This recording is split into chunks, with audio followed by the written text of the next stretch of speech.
मकर संक्रांतीच्या आनंदाला गालबोट लावणारी एक अत्यंत हृदयद्रावक घटना समोर आली आहे। सण साजरा करण्याच्या उत्साहात वापरल्या जाणाऱ्या एका जीवघेण्या वस्तूने एका कुटुंबाचा आधार हिरावून घेतला आहे। रक्ताच्या थारोळ्यात पडलेल्या एका व्यक्तीनं मरताना त्याच्या मुलीचा चेहरा पाहण्यासाठी किंवा तिच्याशी शेवटचे बोलण्यासाठी फोन लावण्याचा प्रयत्न केला, पण नियतीला काही वेगळेच मान्य होते। कर्नाटकच्या बीदर जिल्ह्यात ही थरकाप उडवणारी घटना घडली आहे। येथील एका पुलावर पतंगाच्या धारदार मांजाने एका दुचाकीस्वाराचा गळा चिरला आणि काही क्षणातच सर्व संपले। संजू कुमार होसमानी असे 48 वर्षीय मृत व्यक्तीचे नाव आहे। ते बीदर जिल्ह्यातील तालमडगी पुलाजवळून आपल्या दुचाकीवरून जात असताना ही दुर्घटना घडली। रस्त्यावर आडव्या आलेल्या मांजाचा संजू कुमार यांना अंदाज आला नाही आणि तो थेट त्यांच्या गळ्याला अडकला। मांजा इतका ताणलेला आणि धारदार होता की त्यामुळे त्यांच्या गळ्यावर खोलवर जखम झाली।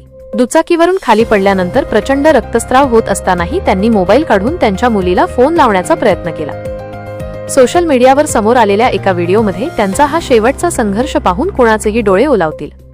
रस्त्यावरून जाणाऱ्या एका वाटसरूने संजू कुमार यांना या अवस्थेत पाहिले आणि मदतीसाठी धाव घेतली।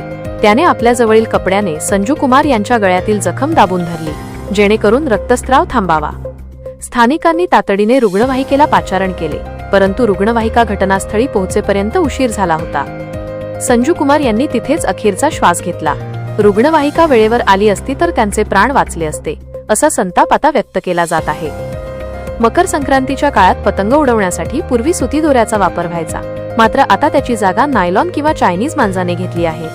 हा मांजा स्वस्त आणि कधीही न तुटणारा असल्याने लोक तो आवडीने वापरतात, पण तोच आता मृत्यूचा सापळा बनत आहे। दुचाकी स्वारांना वेगात असताना हा बारीक दोरा दिसत नाही आणि तो थेट गळ्याला घासला जातो। मन्ना एखेल्ली पोलिसांनी या प्रकरणी गुन्हा दाखल केला असून पुढील तपास सुरू केला आहे।